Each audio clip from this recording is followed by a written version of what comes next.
ကျွန်တော်ဒီကားကိုပိုစတာမှာမြင်တော့မကြည့်ဘူးလို့ဆုံးဖြတ်လိုက်တဲ့စကားဘာလို့ဆိုတော့ကျွန်တော်ကြိုက်တဲ့မင်းသားမပါလို့ဒါပေမဲ့ပိုစတာကိုတိတ်ချပြန်ကြည့်လိုက်တဲ့အချိန်မှာမင်းသမီးက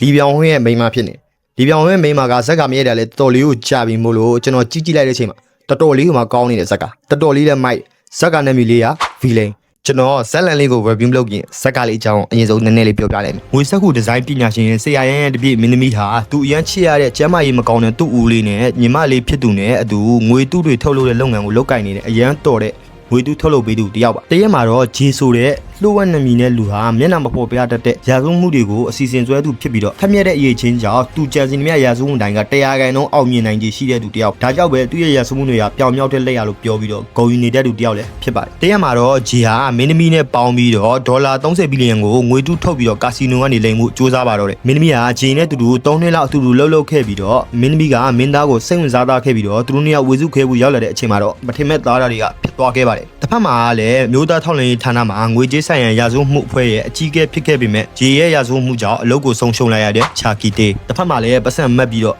လူတွေစီကနေလက်စာမကောင်းတာတွေမှန်သမျှအကုန်လုံးနေတဲ့အချင်းပြတ်ဆဆနေတဲ့စုံတော့ဂျန်ဂျွန်ဟော့ကဲလှုပ်ဝက်ချက်တွေပြင်းနေနေတဲ့ဂျီနဲ့လွန်ခဲ့တဲ့9နှစ်ကဘာတွေဖြစ်ပျက်သွားခဲ့တာလဲမင်းသမီးကထင်နေသလိုပဲဂျီကသူ့ဦးလေးကိုတိုက်တဲ့သူတကယ်ပဲဖြစ်နေမလားဆိုတာကိုလှုပ်ဝက်ချက်များစွာနဲ့ကြည့်ရမယ်စိတ်ဝင်စားဖို့ကောင်းတဲ့ကားလေးဖြစ်တာမို့အခုပဲတွားကြည့်ကြည့်ပါဇက်ကားလေးကိုတော့ဒီဇင်ဘာလ16ရက်နေ့ကထုံလင်းပြသခဲ့ပြီးတော့အပိုင်းနေတဲ့10ပိုင်းပါရှိပါတယ်အခုလက်ရှိကတော့2ပိုင်းထိပြသလို့ပြီးတော့ပါဇက်ကားလေးကိုကြည့်ကျင်နေဆိုရင်တော့အပတ်စဉ်ဂျာနာဗလီ9ကျွန်တော်ရဲ့ channel လေးမှာတွားကြည့်လို့ရပါတယ်အဓိကတရုပ်ဆောင်နေနဲ့လည်း Money Hit တွေကမင်းနာ UGတဲ့မင်းသမီးလီမင်ကြောင်မင်းနာလီပြုံးစုမူဗီတော်တော်များများမှာတွေ့ရတဲ့မင်းနာကြီးကွက်တူဝန်ကပေါင်းတရုပ်ဆောင်ထားပါတယ်ကျွန်တော်နှစ်ပိုင်းကြည့်ပြီးပြောပြရရင်တော့ကျွန်တော်ကပိုစတာကိုကြည့်ပြီးတော့ကျွန်တော်ဇက်လန်လေးကိုအဲ့လောက်ကောင်းမှမထင်တာဘူးဗျတော်တော်လေးကိုကောင်းတယ်ဇက်လန်ပုံစံအရဆိုရင်ဒီနှစ်ပိုင်းကတော်တော်လေးကိုပြသွားတယ်လို့ပြောလို့ရတယ်ဇက်ကရဲ့အဓိကလွန်ခဲ့တဲ့9နှစ်ကသူတို့ကိစ္စပေါ့ကျွန်တော်ထင်တာတော့ပြောရရင်တော့ဒီသူ့ဦးလေးကိစ္စပေါ့မင်းသားနဲ့မဆိုင်ဘူးလို့တော့ကျွန်တော်ထင်တယ်ဘာလို့ဆိုတော့မင်းသားကဲမလို့လုပ်ရင်လည်းတည်သွားလို့မကဲပဲထားခဲ့တာလို့တော့ကျွန်တော်ထင်တာပေါ့နော်မင်းသမီးဆိုရင်လည်းအားလုံးကတီးကြမှာပေါ့ဆိုတော့လီပြောင်ဝင်းရဲ့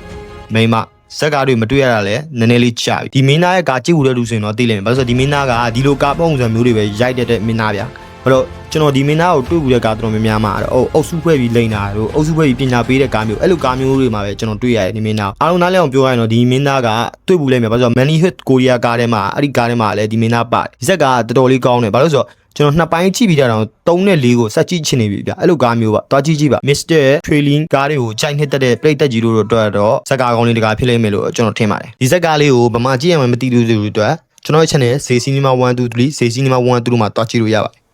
အားလုံးကျေးဇူးတင်ပါတယ်ကျွန်တော်ဗီဒီယိုလေးကိုကြိုက်နေတတ်တယ်ဆိုရင် like and share follow လေးလုပ်ခဲ့ပြီးကြအောင်နောက်videoမှာပြန်လည်ဆုံတွေ့ကြမယ်